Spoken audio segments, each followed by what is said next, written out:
Pelo sinal da Santa Cruz, livrai-nos Deus, nosso Senhor, dos nossos inimigos, em nome do Pai, do Filho e do Espírito Santo. Amém.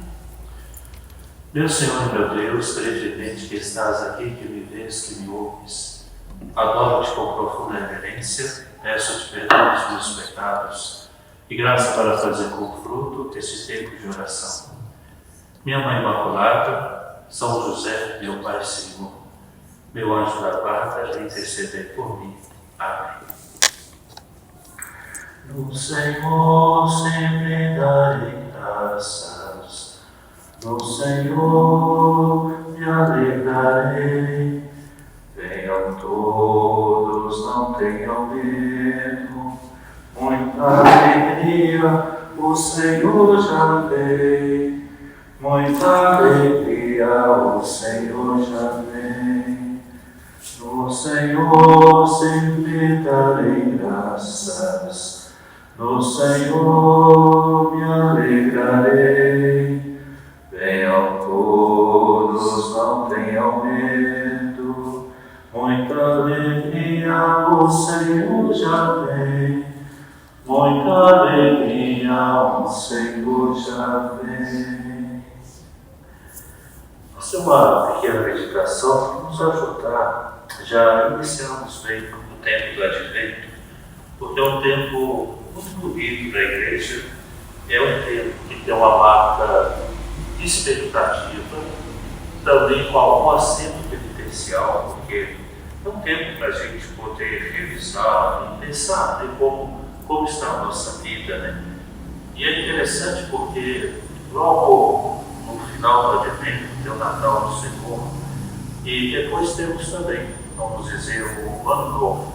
Então, algumas disposições muito importantes que a gente possa ir assumindo, vivendo, e que se tornam depois propósitos bem palpáveis para a gente iniciar o ano de 2024. O tempo do Advento tem dois momentos. O primeiro e o segundo domingos, eles nos colocam na expectativa na vinda do Senhor em sua glória, ou seja, o Senhor que há de vir. Tanto entre os dois primeiros domingos, a gente vai ouvir textos bastante com tons apocalípticos do fim do mundo. Então, Jesus, os textos, vão nos colocando nessa visão. O Senhor há de vir. Então, por isso que nós somos convidados a viver a esperança e, ao mesmo tempo, a expectativa que o Senhor há de vir. O terceiro e quarto domingo nos coloca no sentido de memória, porque nós vamos nos voltar para a primeira vinda de Cristo, ou seja, o Senhor que se fez carne e habitou entre nós. Então, assim, essas são as duas grandes tensões do tempo do Advento: o Senhor que há de vir e o Senhor que já veio. E nós somos colocados dentro disso, né, nesse sentido que nós chamamos de memória e ao mesmo tempo de esperança. Então essas duas coisas vão nos tocar e vão nos colocar dentro do tempo que já vamos iniciar amanhã, né, na tarde de amanhã. Há uma chegada histórica, vamos dizer assim, que foi sendo construída dentro do povo de Israel. Então, desde que se introduziu o pecado no mundo, o Senhor prometeu já um Redentor. Já no Gênesis capítulo 3, versículo 15, já se menciona que haveria um Redentor. Que viria alguém para nos dar um caminho. Essa expectativa histórica também se realiza através do povo, todo o povo de Israel. Isaías, né, os vários textos, daqui a pouco os acentos do profeta Isaías começam a aparecer também na liturgia da missa. Então ele é um profeta de esperança, né? Há de nascer um grande que nascerá de uma virgem, né? É de Isaías que vai ouvindo essas promessas. Tudo isso vai se realizar na plenitude dos tempos, quando o Verbo se fizer carne no seio da Virgem Maria e quando ele nasceu em Belém de Judá. Mais uma vez, convém a gente lembrar uma coisa, né? Quando a gente ouve essa expressão, na plenitude dos tempos, na nossa cabeça nós temos uma ideia muito positivista. A gente tende a pensar que as coisas estão sempre evoluindo para melhor. Nem sempre é assim. O positivismo é uma espécie de filosofia, né, que entrou inclusive na nossa roteira, né? Ordem e progresso. É um pouco desse reflexo do positivismo filosófico, até mesmo no nosso nacionalismo brasileiro. Mas é interessante isso, né? Às vezes a gente tem a impressão assim, o mundo vai estar sempre melhor. Então, hoje nós estamos num tempo, mas quem sabe daqui a 100 anos estará muito melhor. Podemos dizer que, do ponto de vista técnico, as coisas estão melhores. A gente não pode duvidar disso. Imagine há 60 anos atrás, as pessoas tinham diabetes e às vezes morriam, né, de diabetes sem saber que era diabetes. E tinha até uma coisa que era interessante, né, que as pessoas recomendavam dar uma boa sopa, daquelas bem com bastante carninha, só na sopa, porque a pessoa está sem força para morrer. Né? Então o sujeito tomava sopa, imagina que ele estava com glicose alterada, ele, lógico, não haja como que aguentava. Hoje a gente sabe, se eu pegar uma boa sopa e der para uma pessoa com diabetes, lógico, ela vai dar a conta para morrer. Então, sim, a técnica melhorou muito. Enquanto os estudos estão ao nosso alcance, não é nada. Antes a gente tinha que chegar em casa, assentar diante de um computador para resolver muita coisa. Hoje ele anda conosco dentro do bolso, né? E a gente resolve muita coisa. Então, podemos dizer que a técnica está desenvolvendo. Admiravelmente, a gente tem que dizer, nossa, que coisa impressionante. O que os homens são capazes de fazer. Mas, contraditoriamente, a gente não percebe que a humanidade está se tornando melhor. Já, vamos dizer assim, quando 2020 entrou a pandemia, todos nós entramos numa espécie de histeria. Né? Olha, todo mundo pensou que vai morrer. Então, aí a gente começou a fazer algumas juras, né? Não, quando terminar a pandemia, a gente vai poder sair juntos, olha esse negócio de ficar longe das pessoas, a gente vai superar, a gente tem que sair uma humanidade melhor. Mas não é o que está acontecendo. Não é o que está acontecendo. Então, de fato, nós, infelizmente, percebemos os avanços técnicos, mas a humanidade continua sendo humana. E humana no pior sentido, ou seja, deixando-se assumir por lógicas de disputa, de luta, de destruição. Olha, depois de tudo que vivemos na pandemia, nós temos que encarar duas guerras grandes no mundo, sem contar outras guerras civis que se instalam. Olha para o Rio de Janeiro, a situação que está. Então, quando se fala na plenitude dos tempos, Jesus de fato vem na plenitude dos tempos. Até porque ele, sendo verdadeiramente Deus e perfeitamente homem, ele é a plenitude de todas as coisas. Então, quando ele veio, de fato, foi e é a plenitude dos tempos. Então, a plenitude dos tempos está no amadurecimento da pessoa humana. Então, por isso que temos que lutar muito para a compreensão e fazer com que aconteça, de algum modo, a plenitude dos tempos, mesmo no tempo histórico atual. Quando nos voltamos com a chegada gloriosa parousia, Cristo não virá mais sob a forma de uma criancinha, mas não mais oculto sobre a espécie eucarística, mas cheio de glória e majestade. Aqui, mais uma vez, nos deparamos diante daquela tríplice humildade de Cristo. Tornar-se criança, subir na cruz e esconder-se na Eucaristia. São José Maria Escrivá considerava, né, olha, diante de uma criança, muita gente sente pena ou muito ternura, né? E quer fazer carinho com uma criança. Diante de um homem morrendo de forma dura, mesmo que a gente ache que tem injustiças, mas pode ser que alguém ainda pense assim, poxa, não podia ter sido assim. Então não podemos. Mas Jesus foi na extremidade de uma situação que é esconder-se na Eucaristia. Porque diante da Eucaristia, o que temos diante de nossos olhos? Coisas. E sendo coisa, o pão e o vinho sendo coisa, a gente diz assim, as pessoas podem tratar mal. Por quê? Tanto fisicamente, se a gente pega a Eucaristia, que a gente está vendo aí uma porção de coisas que estão acontecendo, gente pegando a Eucaristia, gente que não devia estar tomando a Eucaristia, está se aproximando, né? A gente vê de tudo. E aí então, a gente vê como que Jesus é humilde, literalmente se colocando na palma da mão das pessoas, né? Agora, e ainda pior, né? Porque há coisas que os olhos humanos não veem, mas a gente sabe. E quantas vezes os corações que recebem Cristo estão distantes dele. Então, assim, essa tríplice humildade de Cristo não foi sem propósito que no último domingo, ao invés de nós sairmos com uma imagem de Cristo, vestido com a sua capa, com a sua coroa, resolvi sair com a Eucaristia. Por quê?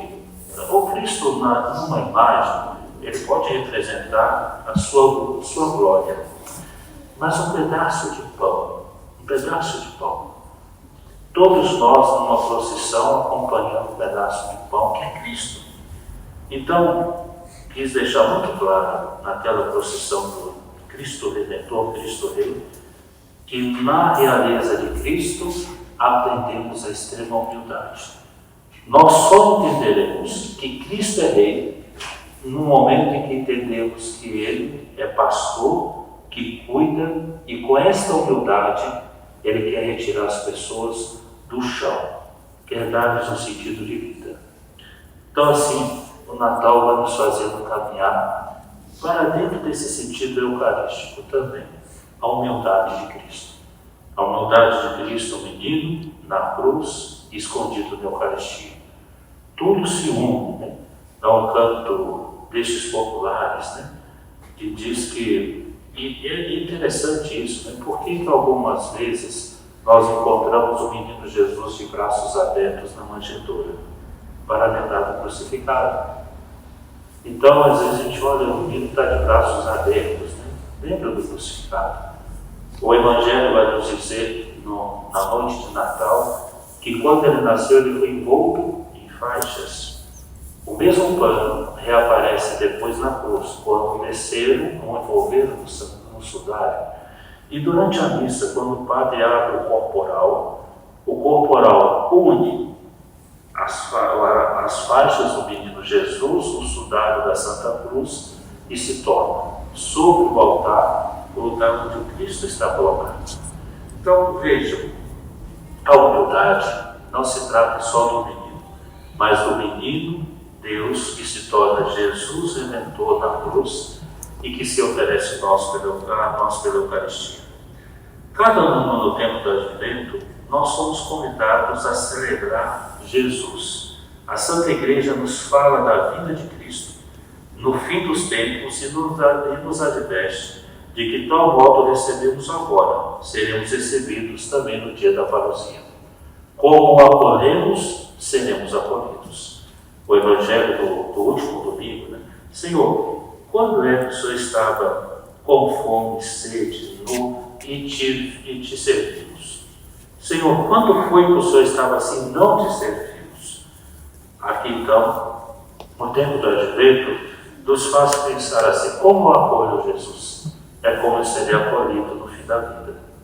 E repito, aquele pensamento de São João da Cruz: no entardecer da vida, serei julgado pelo amor que dei ou pelo amor que eu deixei de dar. No passado, Jesus se apresenta de três modos. No passado, Jesus histórico como Deus, nasceu de Nossa Senhora por obra do Espírito Santo na cidade de Belém. Belém significa a casa do pão. Olha lá, é lá que Jesus nasceu, na casa do pão. Então, assim, Jesus ali nasce entre nós. Na história de Deus, quando a gente estuda a teologia, é interessante que nas catacumbas a representação da encarnação de Jesus não tem São José. Tem Nossa Senhora, o menino no seu colo, E o menino no colo de Maria é para dizer que ela é trono de Jesus. É aqui que está o grande significado.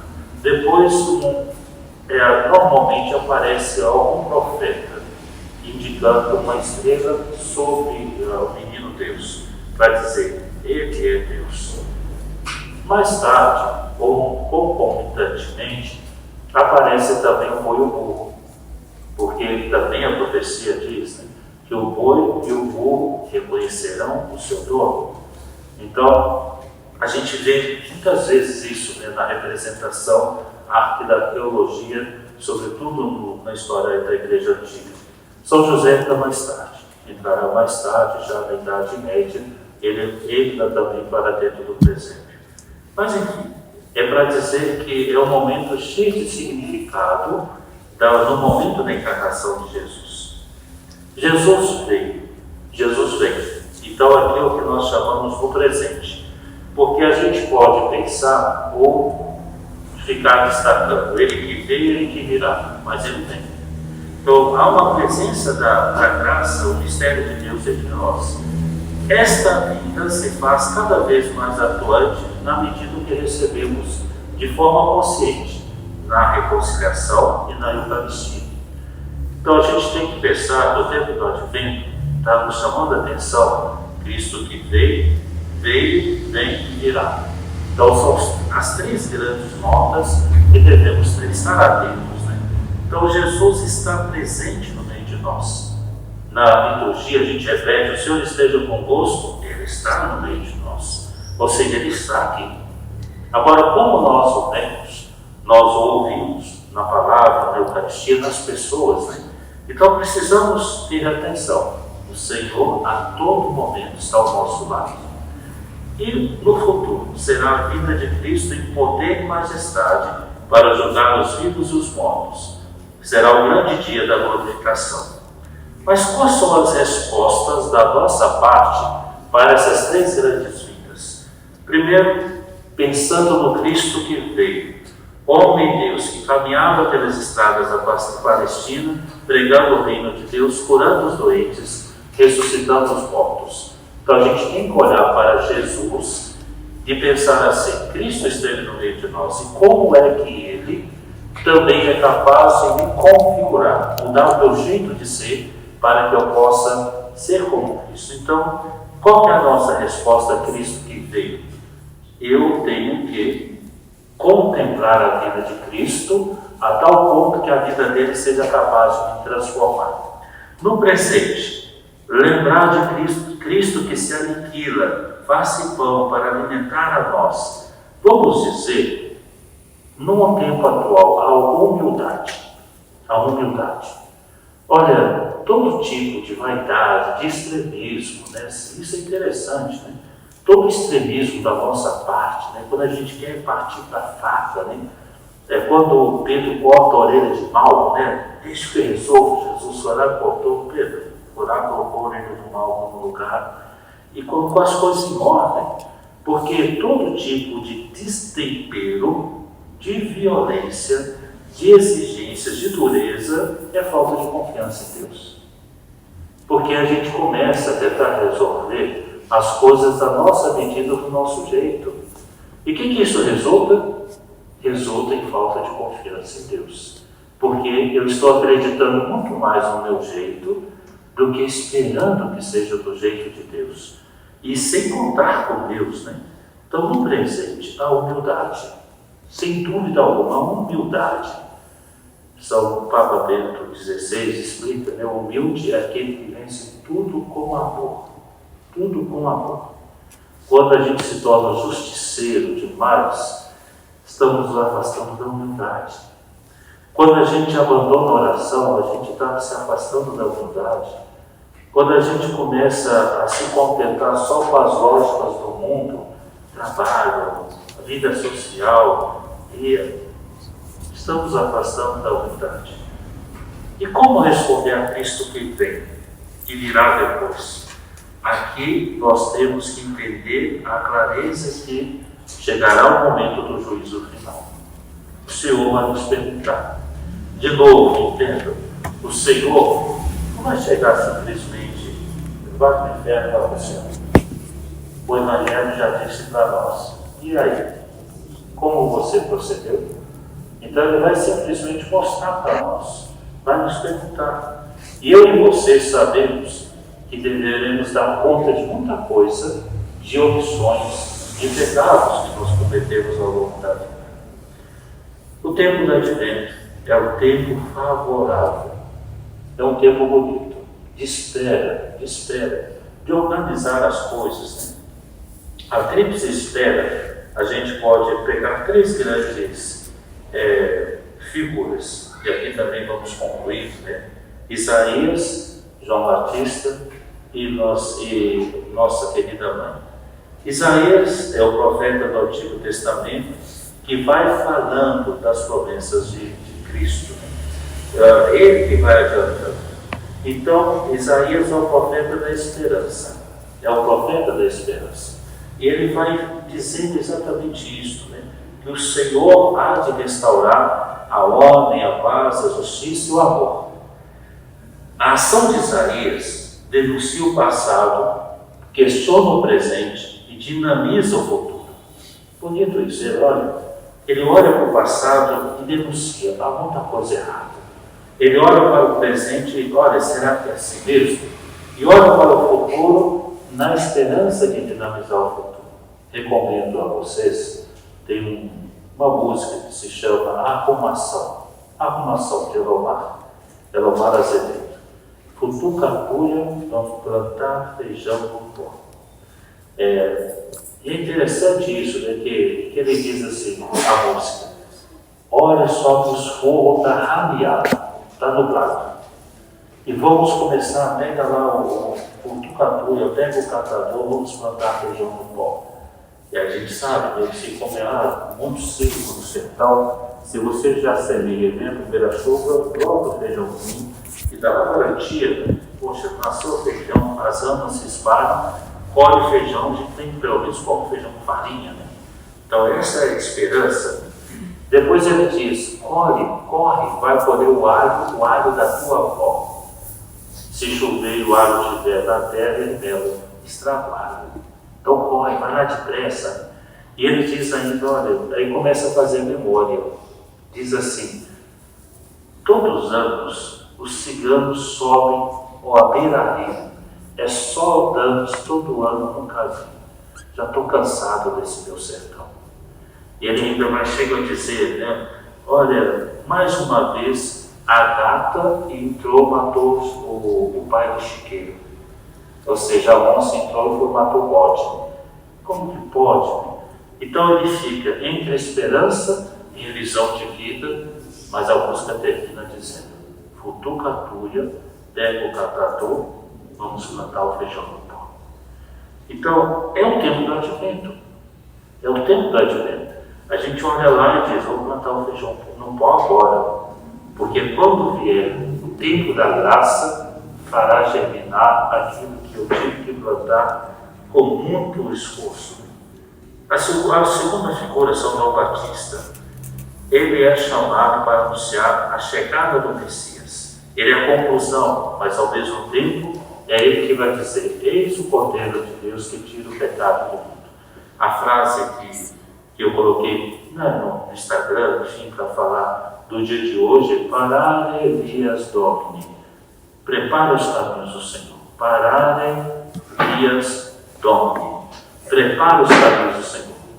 É interessante isso, prepara os caminhos do Senhor em nós, que Jesus possa encontrar o lugar. No dia 24 ou 25, eu vou dizer o que vou dizer para vocês agora na homilia. Não havia lugar para ele. Imagina, não havia lugar para ele. E eu posso perguntar a vocês, há lugar para Jesus? Às vezes está com tanto trabalho, tanta coisa, tanta correria. Será que José e Maria vão chegar para mim, vocês? Olha, não havia lugar na vida dessas pessoas para Jesus. Será que vai acontecer isso mais uma vez? Parare vias Domini, prepara os caminhos do Senhor. Uma outra coisa, prepara os caminhos do Senhor nas pessoas, em quem está próximo. Olha, tem muita gente chateada, triste, amargurada, vivendo luto, que decidiu não viver o Natal. Não vou fazer nada.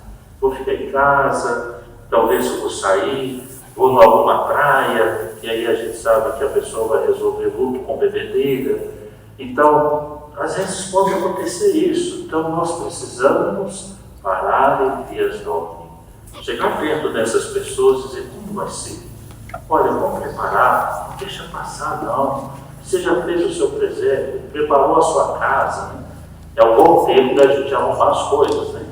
Se passou o ano todo, deixando tudo bagunçado, né? Eu vou arrumar minha mala aqui, minhas coisas, aproveitar que tem campanha de Natal para todo lado, tirar o excesso de roupa, né? Tem coisa que não precisa, né? Nós homens, né? Gosta de guardar de parafuso a pneu dentro do criado mudo, né?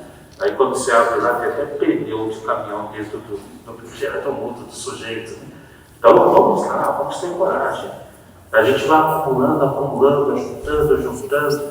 Depois que morre, o pessoal desfaz de tudo, né? O que era importantíssimo para a gente. E queridas mulheres, queridas mamães, esse daqui foi do meu casamento. Nunca usou, não. Nunca usei. E esse não usei. E aí pronto, morre.